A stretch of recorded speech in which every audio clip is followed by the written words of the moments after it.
Italian Football Podcast. Hello everybody and welcome to the Italian Football Podcast. I'm Carlo Garganese, joined as always by Nima.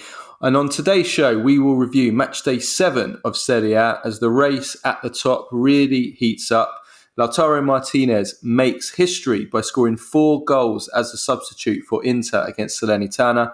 We also saw the best Tifo of the year with an incredible homage to Pink Floyd by the Salernitana fans. Rafael Leao lit up the San Siro with 2 brilliant assists for Christian Pulisic and Noah Okafor as Milan go toe-to-toe with Inter at the top.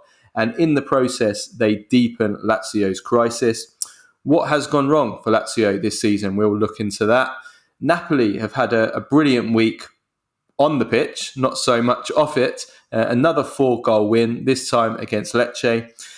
Atalanta and Juventus play out a ball draw as Allegri's jihadi ball sets a new record low for expected goals. And Roma also get back to winning ways after their big defeat by Genoa in midweek. We'll also preview the midweek European fixtures, including matchday 2 of the Champions League, with the highlight being Napoli hosting Real Madrid. Stay on till the end for Baggio and Premface of the week. We have another cracking Premface. For all our first-time listeners, this is our free weekly episode that we do every Monday, reviewing the weekend's Serie A action. If you want to support the Italian Football Podcast and receive all of our content that we do throughout the week, including our weekly Q&A episode every Tuesday, where we answer all of the questions from our Patreons, plus the weekly Thursday midweek review show, plus interviews, post-match reaction, and much, much more, then go to patreon.com/TIFP and become a subscriber for just $2.99 a month plus VAT. And you can also now sign up to be a paid subscriber on Spotify. We will provide the link in the description, same price, same terms. And for all of you who listen on Spotify, Apple and iTunes podcasts, we'd really appreciate it if you can give us a 5-star rating, give us a follow, give us a like. We're on YouTube as well, as it will really help us grow and do more quality content for you guys. So let's get into today's show. But first, a word from our sponsor. Making your own podcast is fun. But the production of podcasts can also be challenging if you don't have the right software. With Zencastr, the whole process is quick and straightforward. Here at the Italian Football Podcast, we aim to have the highest of standards, and Zencastr provides crystal clear sound and fantastic HD video quality. Furthermore, it's really easy to use. Even boomers like Carlo can manage. There's nothing to download, just one click, and we start recording each episode. Zencastr ensures that your podcasting experience is easy and enjoyable. You don't even have to leave your browser, as it possesses all the tools required to get the episode done, from local recording to automatic post-productions. Go to zencastr.com/pricing and use our code ItalianFootball, one word. You'll get 30% off your first 3 months of Zencastr Professional. We want you to have the same easy experiences that we do for all our podcasting and content needs. It's time to share your story. Okay, right. I want to start with Salernitana versus Inter for a couple of reasons, because this was a real show in the stands and on the pitch from Lautaro Martinez, who came on as a substitute in the second half at a time when the scores were 0-0, and I thought that Inter were really struggling. I actually thought this game was 50-50 until Lautaro came onto the pitch, and then proceeded to score 4 goals in 25 minutes and became the first sub ever in Serie A to score 4 goals, Nima. So he really is becoming, well, totally irreplaceable now for Inter, and also a player that has completely moved on to another level, hasn't he? No, he has. He's. I mean, there was a little bit of confusion online about this, but in the 3-point era, no other player has come on as a substitute and scored 4 goals in the 3-point era. So there's that. Just to be clear, but look, we are seeing a player take the next step, I think, because look, I've been very open about that. I don't think that he will ever be a true bomber, so to speak, in the penalty area. I've always felt that he stresses his finishes too much, and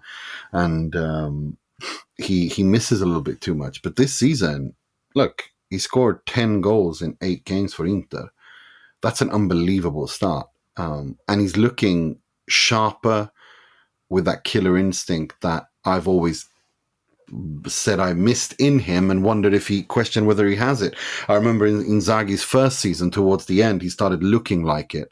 But then last season, I think we saw a regression in that aspect of his game. But now he's showing, I mean, if he continues like this, he's going to score 25, 30 goals in the Serie A alone. We could be talking about someone who will score 40 goals for Inter this season. And then you have a bomber, a true number 9. Now he's turning into that, and that is a unique thing. If he continues like this, because that's the key. You know, he's the key is to him is the consistency that he's lacked. He's always been patchy. But now, if he can continue like he's done, then we truly are seeing a player take the next step before our very eyes. And he was already at a very high level. So if he continues like this, we are seeing the birth of a truly world class striker. And that's something that I never thought I'd say about Lautaro Martinez, and something that I always, here on this pod, those who listen to this show know that I've always seen him as a 9.5 or a 10.5, what have you. But now he's turning into the complete number 9. That first finish was amazing. Yeah, the little dink over the keeper. That was insane finish. It's just beautiful, the way that he does it, and this comes off a period where he's been looking a bit tired and a little bit worn out. But here he comes on in the 55th minute and then just gives Inter the bite that they've been lacking. And I wasn't impressed with Inter until Lautaro came on, which is weird when you see they won 4-0, and people won't really talk about that now. But I thought they looked vulnerable in this game, and Salernitana were causing them trouble, and I actually thought that Salernitana had a chance of causing an upset in this game. The way that the game was panning out, and then obviously Lautaro came on, and things changed, and that's obviously when you've got quality to bring on. But if we spin it the other way, does this also show a possible weakness in Inter? Because I did say at the start of the season that I thought that I was sure that Inter would have another great season. I mean, they were my Scudetto favourites, and I'm still sticking with them as my Scudetto favourites. But I said that if Inter were to not have a successful season, it would need something like Lautaro to get an injury for like 3 or 4 months or something. If that was, to happen, can you see that maybe Inter would struggle? Because we saw without him in attack that they really looked blunt, didn't they? He's Inter's captain. Any team would miss their captain. So no doubt Inter would struggle if he's injured for 3-4 months. No doubt about that. But I think any team would, you take away a world-class player from any team in the Serie A, they would struggle without them in playing 3-4 competitions. The short answer to that is yes. But for me, it's more what I've praised him for against the Real Sociedad is the leadership. This is new. It's not just that he's becoming this number 9 bomber, who again I want to hold my hands up. I never thought he would be that player. I'm still not. Let's wait and see. But if he continues like this, he has become that. But not more than that. It's the leadership. The fact that he's wearing that captain's armband and he's stepping up to the plate of what it means to wear that captain's armband at a club like Inter. That's what I find the most interesting thing. I mean, against Sociedad, he was awful, but he still, when it mattered the most, he turns up. He came on against Salernitana at an Inter who created lots of chances, and they should have probably been 2-3 goals up, but they weren't. And they lacked that bite, and he comes on, and his link-up play with Marcus Thuram is simply outstanding. And he scores 1, he scores 2, and then off we are off we are. But it's the fact that he leads by example, the fact that he looks fitter than he's ever been, the fact that he looks ready to lead than ever before. And and now without Lukaku there, it's almost as if what happened in the summer with Lukaku leaving, he kind of took that almost in a way personally, saying, okay, well, I'm going to show you that I can be the main man at this Inter, and he's really, really doing that. He's really, really doing that. I mean, again, I want to reiterate, I think Nicolo Barella could take a page out of Lautaro Martinez's book, like I said a couple of weeks ago, because if you're not having a good game, if you're not having a good period, your attitude has to be the right. And Lautaro's attitude is outstanding right now. And that's what's so impressive. It really is impressive because that's where I think he's improved the most. It's his attitude and mental state. Yeah, and his partnership certainly with Thuram as well. And that was a magnificent assist for the first goal. And Lautaro is the top scorer in Serie A with 9 goals in 7 games. But Thuram is the top assist man in Serie A with 4 assists now already. So I mean that partnership is incredible how they've gelled. And they have the best defense as well, which is really weird because I think Inter are a little bit vulnerable in defense. Especially they were in this game. They were. Yeah, they were. They're not, I think Stefan de Vrij and Pavard are doing really, really, really well. But Jan Sommer worries me sometimes. I don't think we're quite out of the woods yet. I thought we were, but then he did that awful howler against Sassuolo. And then we, but this was a step forward. But yeah, no, you're absolutely right. They are vulnerable defensively. They really are, even though they've only just conceded 3. So there is, it's still early days. Only Inter can win the Milan derby 5-1 and then turn that into some reason to be depressed. But it is. I thought the score. I have to be honest, though. I thought the scoreline's harsh on Salernitana because Salernitana have been terrible this season. But I thought that they really were, until midway through the second half, they were really good in this game. Remember, they had a goal disallowed at 1-0 very narrowly to make it 1-1. I thought they were really good in this game. So it would be harsh if Paulo Sousa gets the sack off the back of such a heavy defeat like this when they'd played so well for, 2/3 of the game. And I think they were actually helped by the other beautiful thing from this game, other than Lautaro, which was the choreography from Salernitana. I mean, it's just out of this world, Nima. It was one of the most beautiful things I have ever seen any fan base do at a football stadium. It started with, this was an homage to Pink Floyd and Roger Waters, whose album Dark Side of the Moon turns 50 this year. And it was, if you haven't seen it, it's basically, and you have to understand, they always use music as well in their choreographies or tifos at the stadium. So they had timed this to perfection. So it was basically the Pink Floyd's The Wall starts, and the wall is built on the Curva Sud, and then the middle of the wall crumbles.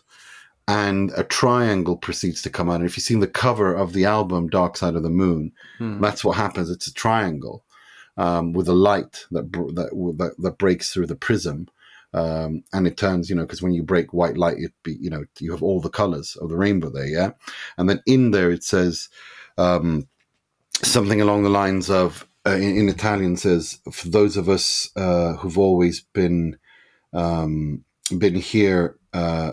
On the dark side of the moon, and it was truly unbelievable. It says, you will always find us here on the dark side of the moon, which is of course the reference to that album. And then of course that falls down, that triangle falls down, and then instead a diamond comes down, and in the diamond is the Salernitana club crest, and under it another reference to Pink Floyd is "Shine On, You Crazy Diamond" in Italian. It was absolutely unbelievable. It was one of the most beautiful things I've seen, and it just went on. And while all of this was going on, they done like an edit of Pink Floyd songs going on in the background. This is not the first time they've done this. This was one of the great tifos I've ever seen. There's been some amazing ones in the past. But Salernitana themselves, I mean, the one they did against Udinese, which they lost that game 4-0, C'era una volta in Salerno, Once Upon a Time in Salerno, was basically the entire history of the club like a film reel. and it started with that old Western with Charles Bronson. Like as a movie, it was basically like a movie board, and then in the down the middle was just photos or tifos of famous players and instances in Salernitana's history, while the years change below. It was truly unbelievable. They are an unbelievable fan base when it comes to stuff like this. They are truly, truly, truly a fantastic fan base, and it's not the first time they've done something like this that is just unbelievable.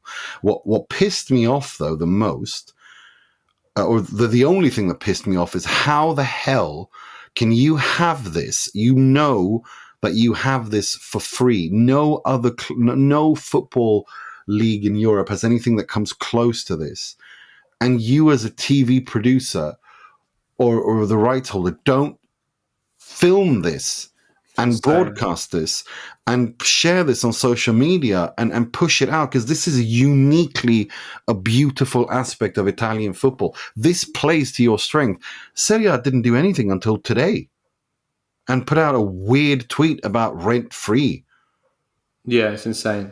It's insane. This is just everything that's wrong with the marketing of Italian football. There was nothing during the game, during the broadcast of the game.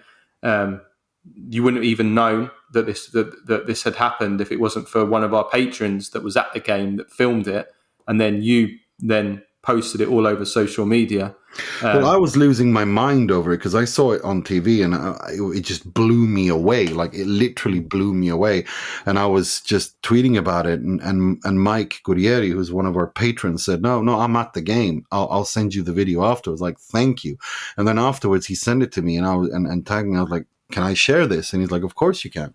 So shout out Mike. And he said it was the first tifo he'd ever seen live at a stadium. And I said, well, it doesn't get better than this, bro. Like, this is truly one of the most amazing ones I've ever seen. It was, I mean, this was on par with one of the Milan derby ones where the Dante one. Yeah, there was I'm thinking about the Castello one that the Inter did, which went on for about 15 minutes. I've shared it, like it was like from 2014, 2015 when I was there. That, and of course, the Tite dominant Milan one, which they did, which was also one of the most beautiful tifos I've ever seen.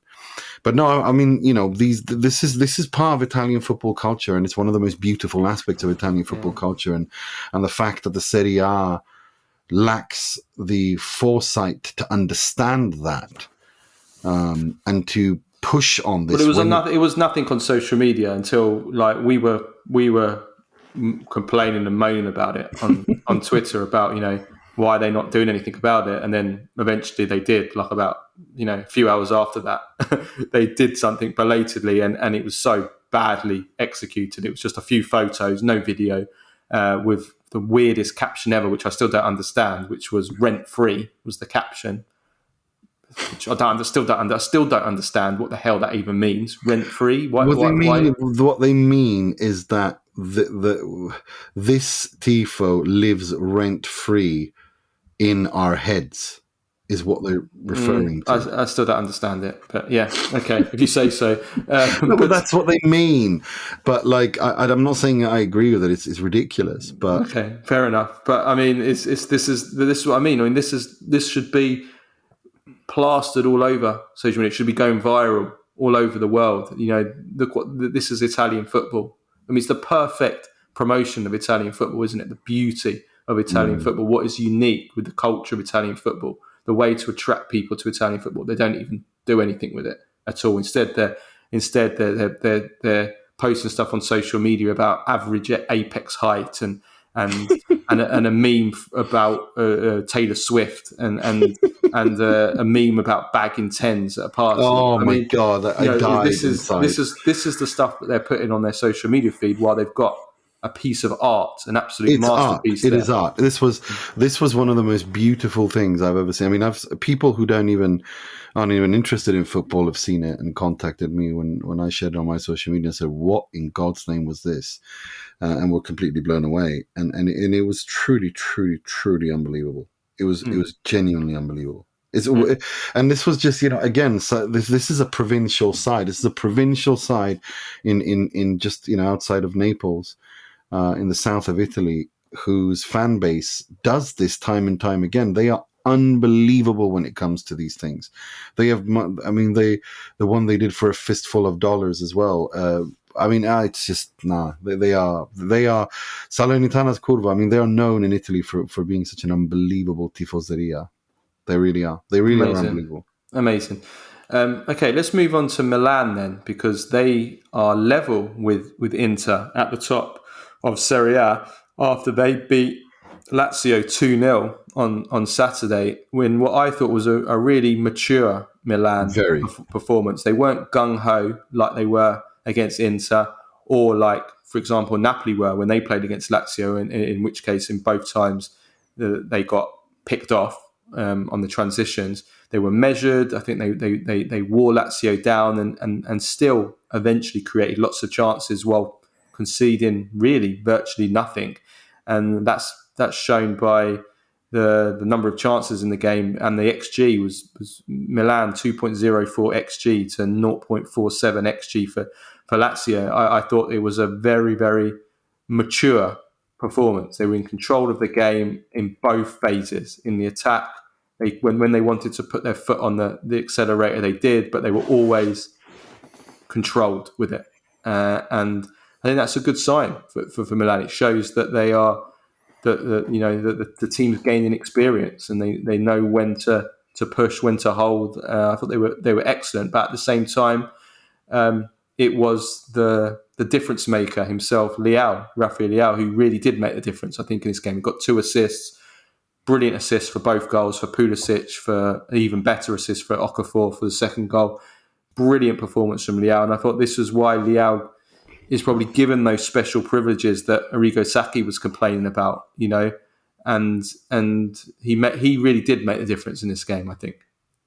No, he did. He was a difference maker, and more than anything, for me, the thing that I'm mostly impressed with by this Milan is how they, as I say in Italy, gestire le partite, how they control these games, how they play these games, all big teams in football know how to be in charge of games, know when to do what in the right moment. And what really, really impressed me about Milan this game was how they knew, they could sense that Lazio couldn't keep up, and then slowly but systematically just increase the tempo and the pressure and rip them from right to left, from left to right. Lazio were like, by the time Pulisic scored that goal, Lazio were like a boxer who was groggy from all the punches he'd received, from all these, not knockout punches, but these jabs, and they just couldn't withstand it anymore. And then the knockout punch comes from Pulisic. It was so good, the way they handled it. And I have to say, if we're talking about fan bases and that, Milan should thank their fans. The San Siro was unbelievable in this game. It was the San Siro when it's at its absolute best.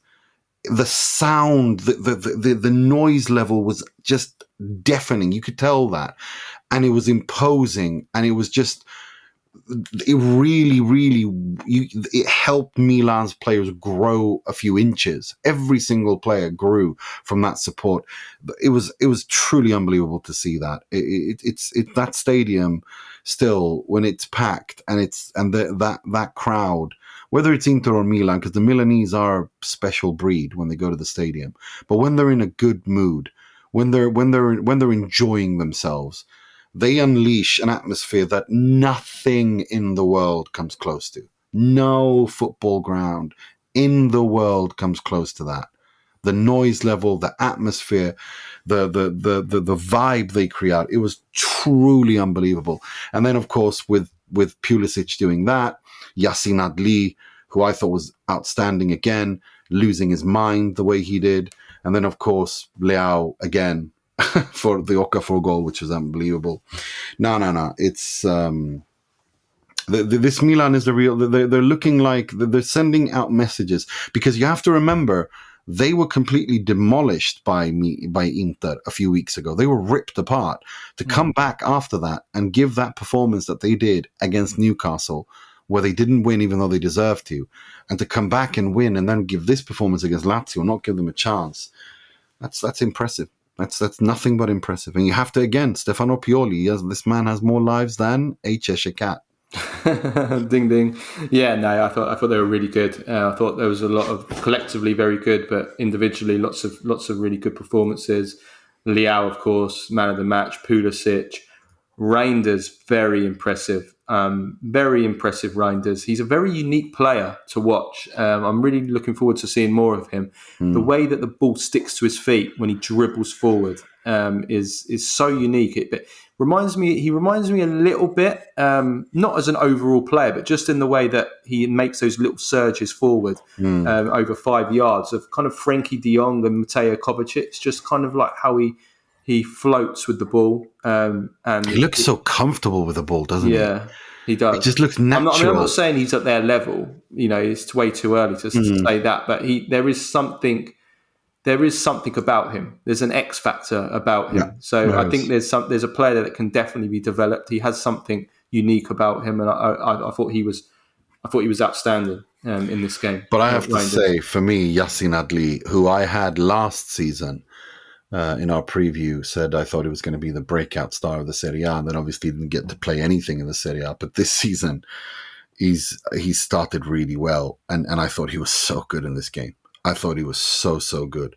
He was given a standing ovation when he was taken off. Will be a nice story for sure if he can come through. He's such a technical player as well. I mean, he's a lovely player to watch. And think when Benasser comes back to this midfield. I mean, no. Milan. They've got more options now for sure. If Adli can become the player that was expected to become of him, then Milan have suddenly got more options in midfield, because that is still, I think, maybe potentially could be the weak area of their team. Still potentially compared to the other big guns. But if he comes through as well, Tomori as well, I think he's really got back to his best so far this season. We saw how much he was missed in the derby. Since then, he's been magnificent in the game against Newcastle. Newcastle didn't even get a kick in that game, and again, I thought he was like a Rolls Royce performance this game. So really, really good. The only negative was a Loftus-Cheek injury for Milan. Otherwise, really, really good. But from the Lazio point of view, it's not working this season for Lazio. It's not working. No. What has quite gone wrong? We've kind of dabbled into what it could be, but I mean, I think that if you break it down to defence and attack, it's not working at either end. It's not working. The defence is a shadow of last season. Last season, they had more clean sheets, I believe, than anyone else in Serie A. I think the second best defensive record in Serie A. This season, they've conceded 10 goals already in 7 games. And here's the funny thing. I thought Provedel has been, in my opinion, it's early days still, and I tweeted this out. I think early days, but in my opinion, Provedel has been the best goalkeeper in the Serie A this season. I think he has made some absolute ridiculously idiot saves, as we call them in Sweden.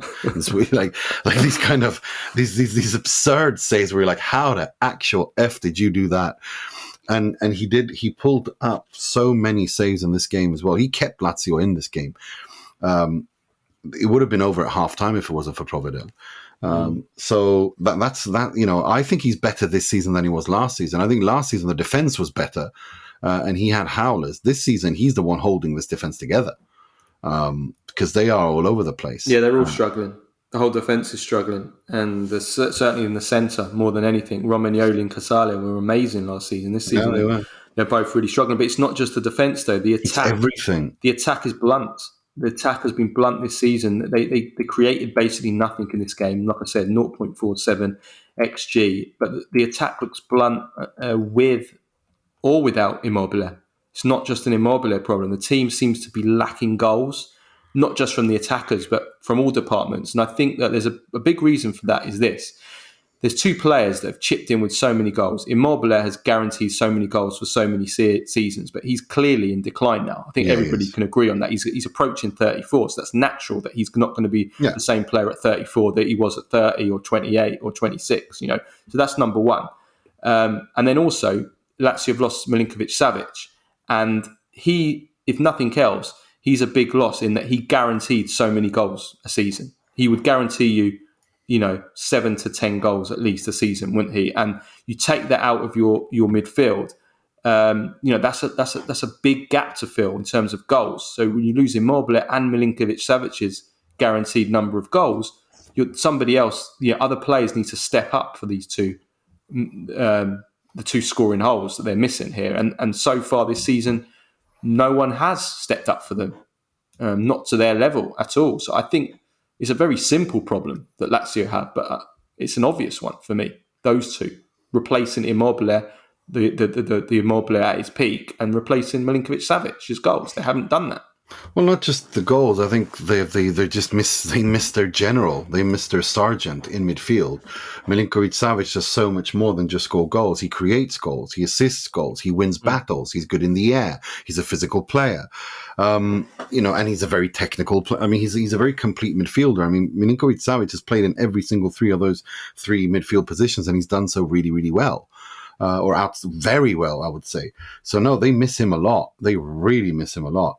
And Immobile, of course, is getting older, but I just feel there's something off with Lazio in the sense that it's just not ticking. And again, Sarri, like I said before, I think Sarri and Conte are a little bit like marching bands. They're system coaches. If in a marching band, if one of the instruments is out of tune, it shows. And with Sarri, it's same thing here. Conte as well. He needs all of the instruments to be fine-tuned for this symphony to work, and he's got a couple of important players who are not in tune with what he wants to do, and so it looks really, really awkward and out of tune and bad. I mean, nothing symbolizes this more than when Pedro scores that absolute stunning goal, and it's chalked off correctly for offside because Immobile was too late.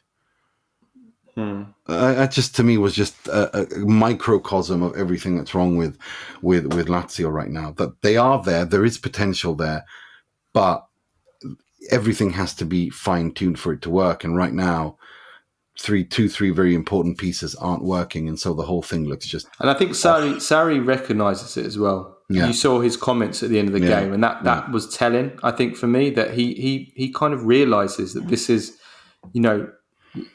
he feels like he can't take Lazio any further than what he did last season. In fact, I'm sure he thinks that. And he said Lazio. He said they're not a big team. Lazio are not a big team, not a great team, and they weren't last season either. And that's something that I've said all along. I think that Lazio definitely overachieved last season, but I also think that Lazio weren't as exceptional last season as a lot of people made out. If you look at the number of points they achieved, if you look at the number of defeats they had last season, they didn't have an outstanding season. They had a good to very good season, but they didn't have an outstanding season. They performed, they achieved as what they did also, not just down to themselves, but down to the fact that Inter, Milan, Juventus, Atalanta, Roma, all the other teams had historically kind of bad seasons in terms of collectively, in terms of second down to sixth. You'll never get a worse season for the other teams in terms of number of games lost, points earned. So that was also the reason why Lazio finished in the top four. So now Lazio, I think he's right, but he also was very critical of Lautaro for the transfer market. He says he didn't get the players he wanted, which I don't think is a good thing to say, because it's not very nice to the players that did join. You're basically saying, well, I didn't want you. You were my second, third, fourth choices. So I don't think that was very wise of Sarri to say that, personally. He also slammed UEFA, FIFA and Serie A for the fixture list. He said that they were sending players to be slaughtered, and it was all about money, which doesn't make its way down to the pyramid, and it's only all the money's only gobbled up by 50 players in the world. And again, I think it's the same for all the Serie A teams. Maybe it affects Lazio more because they don't have the squad that Inter, Milan, Juventus do. But you can tell Sarri's not happy. He's not happy. No, he's not, and he's not very good at hiding when he's not happy either. And when I'm starting to think if we could be seeing the beginning of the marriage between Lotito and him to use an Italian football phrase, I wonder if we're not beginning to see the beginning of the end here. That he feels that he can't. He just wants to do his job, and he's not being allowed to do that job. And whether or not he's thinking of going somewhere else. That's the way I read it. Yeah, well, the way the season started, that could be a possibility.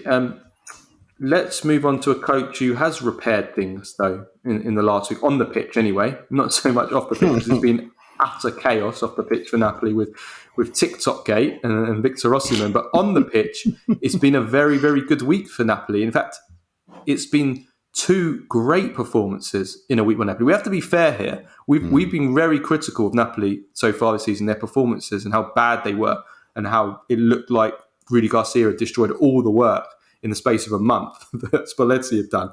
But their last 2 performances, okay, granted, not against particularly good teams, against Udinese and Lecce, but they put 4 goals past both. And it's been like watching Spalletti's Napoli in these 2 games. They've dominated possession, intensity, creating chance after chance after chance, scoring loads, exciting performances.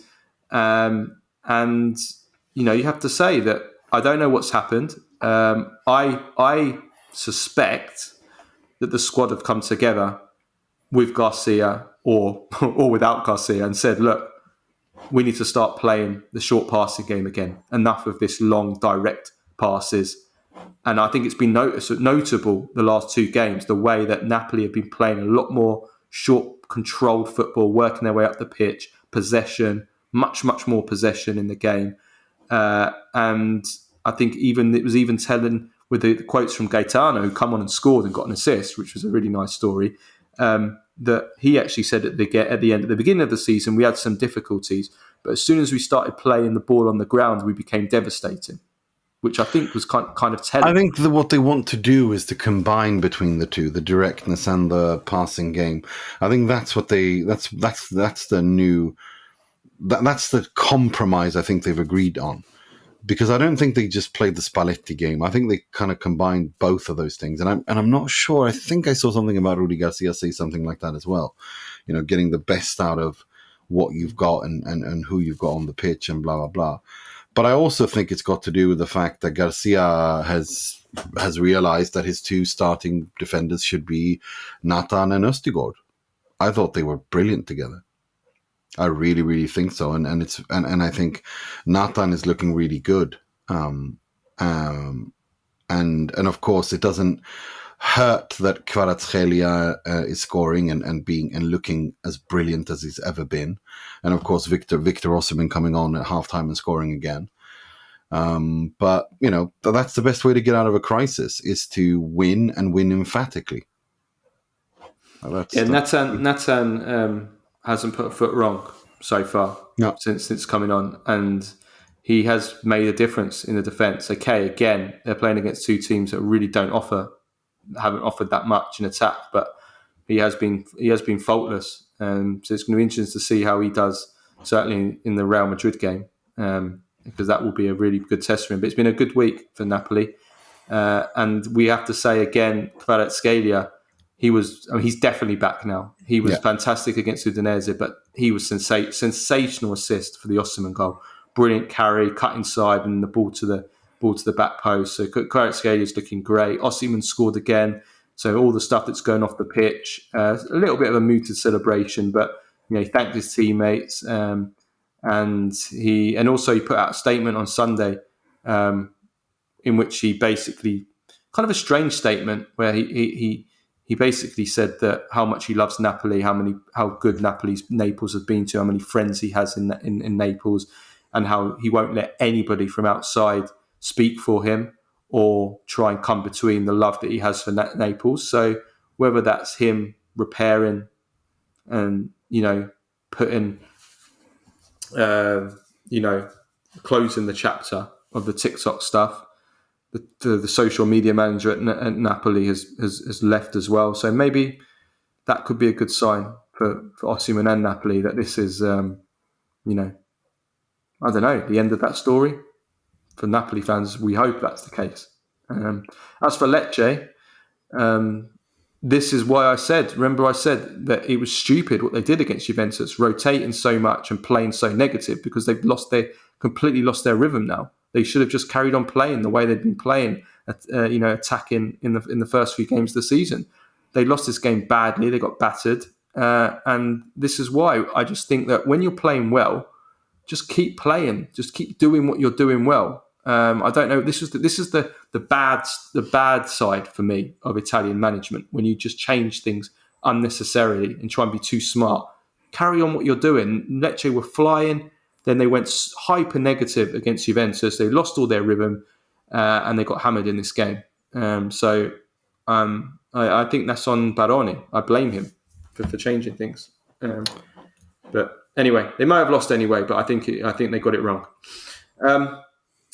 Talking about a bad game for a team, Juventus, they drew 0-0 at Atalanta. This was originally going to be the first segment we were going to discuss on this podcast, but there really isn't much to talk about because it was just such a bad game. Unwatchable, totally unwatchable game, maybe even for Nima. The first half especially. And again, I said during Juventus Lecce that no fans would want to pay to watch this in a stadium or on TV. And I also said that no TV companies, especially abroad, would want to bid much with watching this kind of football. And I say the same against his Atalanta Juventus game. The first half was so bad, so bad. But if we're talking about this from the Juventus point of view, okay, they got a point. That's okay. That's no problem with that. Away at Atalanta, it's one of the tougher places to go. You could draw away to Atalanta; it's no disgrace. But Juventus's chance creation, again, looking at what this means for the bigger picture of Juventus. I said it in the Lecce game, because in the Lecce game, Juventus created one big chance in the whole game from open play, which was the Chiesa chance, which he missed. He screwed it wide, and then they scored off a corner, and that was it. They created nothing else for the entire game. And I said, look, it's unsustainable for a team to create so little and try and be successful over the course of the season. And we've seen that in the last two seasons under Allegri. Juventus just do not create enough chances. Now, in this game, I actually made a mistake. I thought this was a record low for Allegri. He had an XG of 0.17 in this game, which is insane. I've actually learned since writing that down that actually they did have a 0.07 against Fiorentina. But I think earlier this year, in May, I think. This is the second lowest XG, but the quality of attacking offensive play from Juventus in this game, even without Vlahovic and Milik, but they still had Chiesa and Keane up front, and they still had everyone else playing. I mean, it's just not acceptable. It's just not acceptable at all, Nima. Look, it wasn't a sexy game by any stretch of the imagination. It was hardly. I didn't think there were that many chances created by either side, if I'm perfectly honest. I felt like, especially the first half, there was barely anything. The only shots on target were by Juve. And it wasn't anything spectacular. And then in the second half, I feel Atalanta tried more, but Juve completely just weren't interested, and were just happy with 1 point. And I think that's in the context of that you have to look at this. I think Juve just wanted to get away from a very difficult ground with just a point, and to keep Atalanta behind them, which they did. They have 14 points. Atalanta have 13 points, and they're on same points with Napoli. So, I think they just wanted to keep this result-wise going, because they've got the Derby della Mole next weekend, and then it's the international break, and then they've got Milan away. And I think Juve are just trying to build some momentum and not lose, and to get into those games, win the derby and then go into the Milan game, who they struggle against with a bit of confidence. And I think confidence is something that you build by a string of results where you don't concede and you don't win, you don't create a lot, but you also don't lose. And I think that's what, at this preliminary part of the season, I think that's what I think is. what we can say for sure is that any dreams that Juventus fans had after that first game against Udinese, that this was a new Juventus, that this was a new offensive, more adventurous, more progressive Juventus. I mean, we can just totally forget about that now. This game showed that this was Juventus for the last 2 seasons. Simple as that. Yes, the defence was much better. That's the positives are that the defence tightened up this week, not just in this game, even against Lecce, they conceded nothing at all. In this game, they probably, they may be a little bit fortunate to get away. I mean, Zappacosta missed a sitter, double chance. Both of them were sitters. It was a double. It was in the same move in the first half. And in the second half, I think Koopmeiners had a couple of good chances, not great chances. And then obviously the bar, which was a fantastic save from Szczesny, the free kick that hit the bar from Murillo. So, I mean, Atalanta had the better chances. I think they had an XG of 1.12, so not a high XG, but, still much higher than Juventus's at 0.17. So, I mean, I think Atalanta maybe just about deserved to win, but only just. So defensively, Juventus were much better. That's the positive. But, coming back to my point, any idea that this was going to be a new Juventus with new way of playing, I mean, they've abandoned the whole inverted fullbacks completely. Now, Cambiasso played again in this game, did none of that. So that's been abandoned. And the whole idea of trying to have more possession. Again, no pressing at all in this game. Zero pressing. Not much intensity at all. And actually no high line in this game either. So, I mean, the idea that this is going to be a more positive and adventurous Juventus, well, I think we're seeing that they've slipped slowly. Every game they've slipped more into the old ways. And the only outcome of that is it's not going to be a successful season. If they're happy with a successful season being a top 4, well, I think they'll do that. But, that shouldn't be what they're aiming for. This is Juventus. And I think that's disappointing. But anyway, from the Atalanta point of view, I thought Scalvini was good. I thought he was good. I thought he did well against Juve's attackers. And I actually want to give a word of praise. I don't want to go over the top, but I want to give a word of praise for De Ketelaere. Yes, same. I thought he had a few little bright sparks. And I was going to say turns. The same. Yeah. I've got the same there. I think he's looking better than ever. I don't think we should go over the top, but I thought he showed enough there that you think he can build on that. He can definitely build on that. But I feel like this is the continuation of what we've seen so far this season. He's building up his belief, is building up his self-confidence, which was completely shot during that period, that season at Milan, completely destroyed the boys' belief in every aspect. And now you can see that he's building himself up again, and he's believing in himself, and he's doing things that he thinks, that to provide an end result, and he's enjoying his football, and he's on the right path. He really is. It was really nice to see. It's nice because I really rate De Ketelaere. I think there's a player there, and I think what happened at Milan was when you arrive at Milan or Inter with a 40 million euro price tag, it's not easy.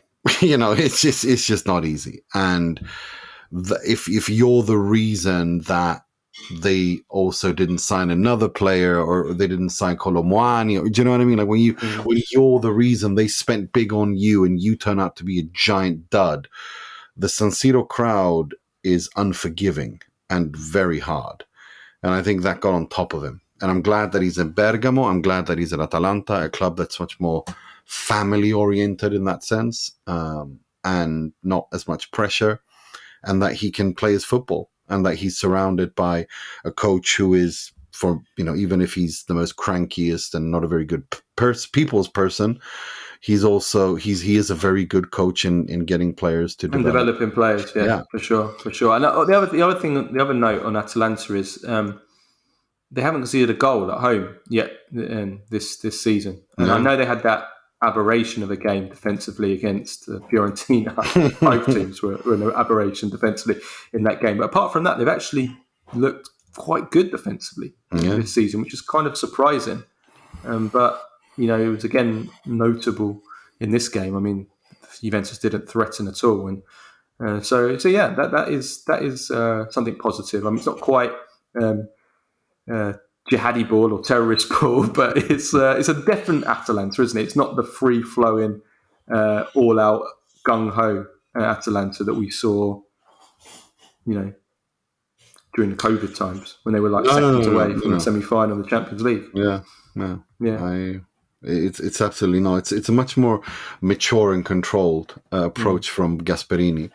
But also, he knows he's got kind of an entirely new team now, and he's without Scamacca as well, injured. And then Lautaro as well. So he's got a. But I think that's good though. That shows that he's been smart. You can't play the same way if you've got certain players missing. So yeah. Very quickly, just on the other Serie A matches. So Roma beat Frosinone 2-0. Lukaku and Pellegrini scoring. That was very, very important win after the Genoa, the 4-1 defeat to Genoa. Because if Roma don't win this game, then the knives are really out for Mourinho. So then I mean, this doesn't remove the crisis, but it calms things down a little bit. And I thought Lukaku is going to be so important. I mean, him and Dybala and Pellegrini together are looking really good. It's looking really interesting.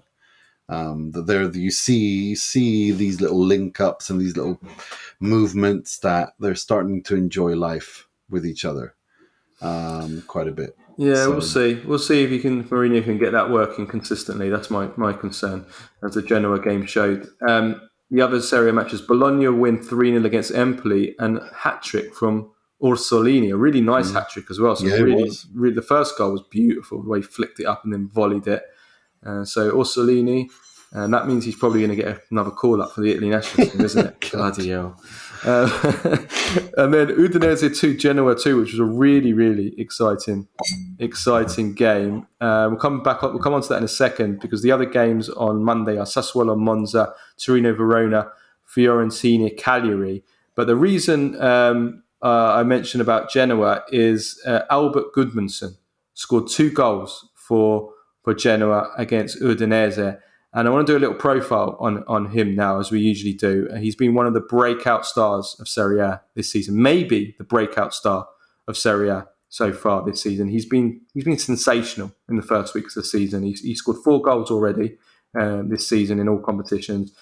And he should have had a hat-trick actually in the game against Udinese. He had a goal disallowed for very, very narrow offside.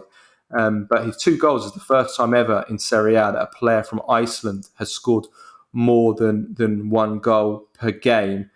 He's formed a fantastic partnership with Matteo Retegui, who Retegui has 5 goals himself this season, and he made a brilliant assist for Retegui. Gudmundsson did in the 4-1 win over Roma. He beat 3 men in the build-up. He played a really key role in Genoa's promotion last season. He scored 11 goals and he got 5 assists in Serie B. He's 26 years old, so he's not young, but he's really now seems to have exploded. And his position is he's an attacker. He's playing in the front 2 for Genoa this season, but he can also play on the wing as a wide attacker. He has an interesting family history. He's from a family of footballers, almost like an Icelandic football dynasty. Yeah. His father is a former international striker and commentator, Gudmundur Benediktsson, and his mother is also a former international footballer. And his mother is the daughter of a former international striker as well, Ingi Bjorn Albertsson, who held the record for the most goals in the Icelandic First Division from 1987 until 2012. And the father of Ingi, so the father of his grandfather, so that's his great grandfather on his mother's side. On his mother's side, is the former Milan and Arsenal striker, and also then became the Minister of Finance in Iceland, Albert Gudmundsson, who was Iceland's first ever professional footballer. So it's an incredible dynasty they've got here, the Gudmundsson family. All 4 generations have played and scored for the Iceland national team. So it's a great family history. But as for Gudmundsson as a player, He's a really, really exciting player to watch. I've really loved watching him this season. He's a really nippy little player, buzzing around, really good dribbler, links up well, like with Retegui and his teammates, puts balls through, his passing's good, he's pretty quick, especially over 5 metres, very good technique, good finisher as well, skillful, cuts inside, goes both ways, creative. He's really, really good. He's won 35 caps for the Iceland national team, 6 goals. He went to the 2018 World Cup with Iceland. He also rejected Arsenal and Liverpool as a teenager, instead deciding to join Heerenveen in Holland. And then he moved on to PSV, then to AZ, and then he moved to Genoa in January 2022.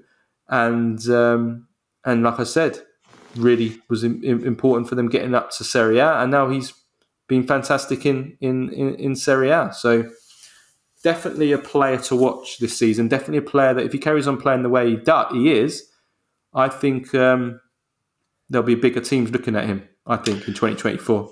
No, definitely, and if he continues like this, and against, he had a goal disallowed against Udinese as well, so he could have had a hat trick. He scored a bracelet, didn't he? So no, it's an interesting player, and I think the way that he links up with Retegui as well is the one that I find the most interesting aspect of his game. I think they have a really cool understanding between them. They do. We're talking about great link-ups earlier with Thuram and Lautaro. Yeah. Well, Retegui and Gudmundsson are, between them, just as impressive, really, the way they've hit it off so quickly together. And they both of them have a bit of everything there, don't they? They have the skill, they have the power, aerial strength of Retegui. They're going to cause a lot of trouble to all teams. I don't think any defence will want to play against these two this season. No, I don't think so. I think Genoa is going to cause teams a lot of problems, and I think they've got, like I said, I think Retegui scores 15, 20 goals in the Serie A, and I think at least half of them will be direct assists from. Yeah, and I think Gudmundsson can hit double figures. So between them, for sure. Between them, they could be pushing on 25 goals between them, which will definitely keep them up at the very least. And I think even mid-table, potentially pushing towards mid-table, they could aim for that. Genoa, they absolutely can. I don't think they'll get mid-table, but I think they won't be far off. No, I'm with you. I'm 100% with you. I don't think. No, I don't think they'll hit mid-table, but maybe I have them 13, 14, something like that. And that's where I have them. Yeah, for sure.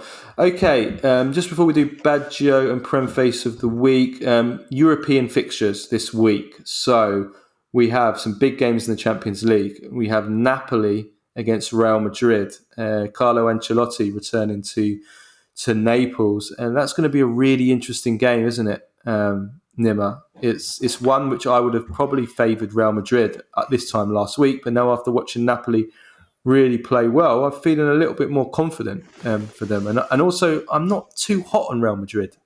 No, I never seem to be in the last few years, but they're always there or thereabouts. Yeah, but this is a different Real Madrid. It's a Real Madrid in transition. It's a Real Madrid without Karim Benzema. It's a Real Madrid that is kind of. I think Vinicius is out injured as well. Or is he back? He has been injured. I'm not sure if he's back. So. Yeah. No, Real Madrid are in transition, and it's not a all guns blazing Galactico Real Madrid. It's a Real Madrid that's moving towards that's waiting for Kylian Mbappe to start a new winning cycle, and they're kind of transitioning. Jude Bellingham is there doing a really good job. The midfield is outstanding. Bellingham's been insane this season. Yeah. He's been absolutely. Vinicius Junior is back actually, so they've got him back, but they've got Joselu playing as the centre forward. So yeah, they play a 4-3-1-2. Ancelotti's gone back to this formation that he loves, and it will be interesting to see. It'll be interesting to see how they get on. But look, again, it's in Naples, and at that stadium, they can beat anyone there. Napoli, so sure. Inter Benfica is the other game on Tuesday evening. Inter need a win, absolutely. Well, so do Benfica, because they lost their opening game. So it's a game where I think it's a bit of a trap game. Inter need to watch out. They can't underestimate this. Benfica would take a draw though. They'd be delighted with a draw. Benfica, but Inter, I think. Yeah, you have to win your home games in the Champions League groups. Yeah. On Wednesday, we've got Celtic versus Lazio. Now, Lazio Draw wouldn't be a disaster after they drew with Atletico, but I think they really do need to be going to win there at Celtic. Oh, for sure. Look, Lazio have to finish second, and in order to do that, they have to win against against Celtic and Feyenoord in this. So no, without a doubt, they have to win this. Yeah, for sure. And Borussia Dortmund versus Milan. Now, Milan, I think, do need to win this game at Dortmund. And I'm not that hot on Dortmund, although their form has improved recently. I do think that's a winnable game for Milan if they take their chances. Without a doubt, it is. But I'm not entirely convinced that it's a must-win game for Milan. I think it's a draw. If they can draw and then win at home against Borussia Dortmund, then they've got at least them behind them. Then it becomes against what they do against Newcastle away at St. James's Park. Yeah, the problem is that they've already wasted their game against Newcastle, and then they've got to do a home and away against PSG, whereas Dortmund and Newcastle will have got rid of their games against PSG. So that's why I think they do really need to go for the win here. As for Europa League, we've got Sporting Lisbon against Atalanta, Roma against Servette, and then in the Conference League, Fiorentina against Ferencváros. Let's finish off with Baggio and Premface of the week. Right, Baggio. I've got two. I mean, first of all, the Salernitana Tifo. I mean, that's absolutely Baggio of the week, which we've already spoken about. Yeah. But, Lautaro and Salernitana are my Baggio of the week. Yeah, I've also got our good old friend Adriano Galliani doing the Papu dance, which is just amazing. It's just amazing. He's the stiffest human being I think I've ever seen. And Papu is not exactly a dancer either, even though he's Argentinian. He's not exactly the... He made that dance though. He created that dance where he's just swinging back and forth. It's not dance, is it? Let's not exaggerate. It's not exactly the Bolshoi theater. Used to own a night. No, but I mean, let's not. This isn't exactly the Bolshoi theater, is it? But no, it's just that watching Galliani do that is hilarious because he looks so stiff. And I'm still not convinced that he's human. Adriano Galliani. I'm not 100% convinced. I want to see the proof. Until I see the proof, I'm not. Lizard. He does have that. Yeah, he does look. He has that lizard vibe about him. Yeah, he does. He really does. And he was best friends with Berlusconi as well, who had like a lizard on his doorstep, didn't he? I mean, right. I'm sorry, but he never aged, and in the way he looked and sounded until he died. I'm sorry. Well, exactly. You say Galliani, you're not convinced. I'm not convinced. Berlusconi. That's what I mean. They're both of them. That's what I mean. That's the evidence adding to the evidence, isn't it? Oh, right.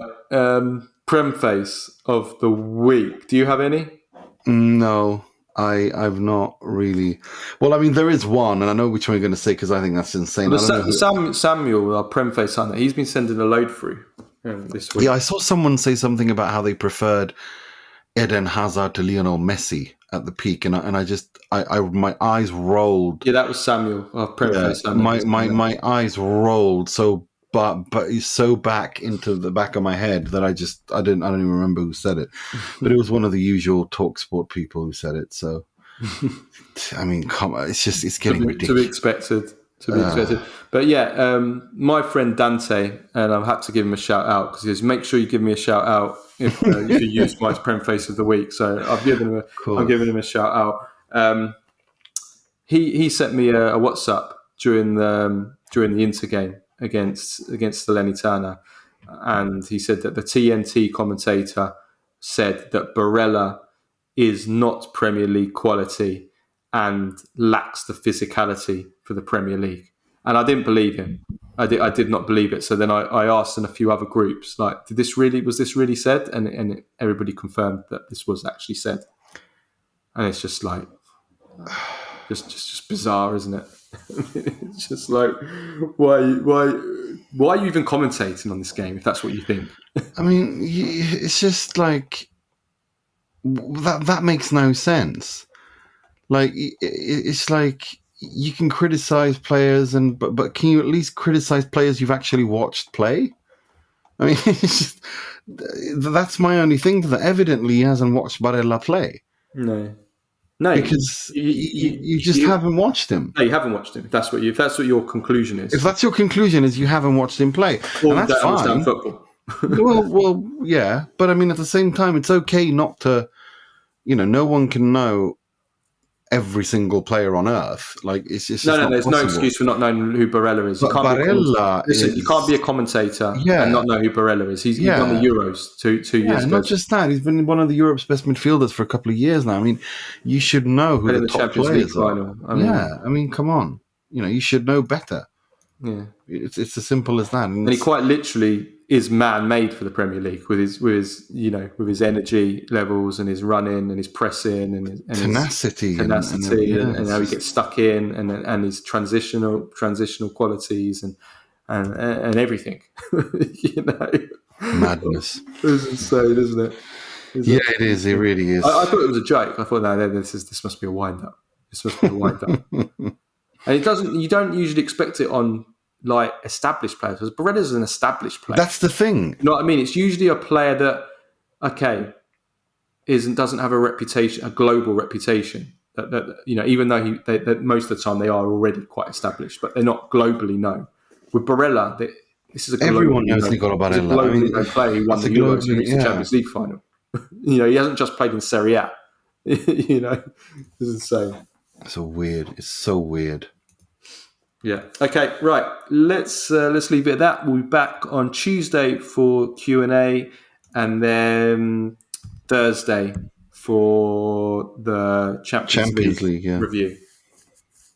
Absolutely. Yeah, we will. And absolutely, and make sure to. We were sorry to people who listened to us on Spotify, but there was an issue with Spotify last week where we published our podcast and it didn't come out.